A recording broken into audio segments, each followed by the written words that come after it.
Hello everyone and welcome to Vlinkoz channel. In today's video, I will show you how to enable and use Windows Media Player in Windows 11.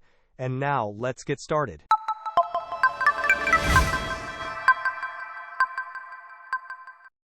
To begin using Windows Media Player on your Windows 11 system, the first step is to enable it through the Windows Features settings.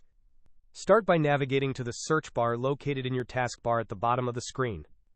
Type Windows Features into the search box.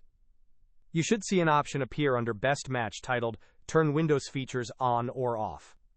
Click on this option. This action will open a new window displaying a list of Windows features.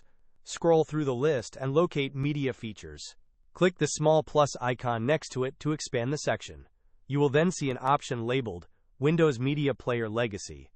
Place a checkmark in the box next to this option. Finally, click the OK button to apply the changes. Windows will now proceed to enable Windows Media Player. Once the process is complete, you can find Windows Media Player by returning to the search bar and typing Windows Media Player. It should now appear as Windows Media Player Legacy. Click on it to open the application and begin playing your audio files. Hope this was helpful. Don't forget to like and subscribe if you enjoyed. As always, thanks for watching and I will see you in the next video.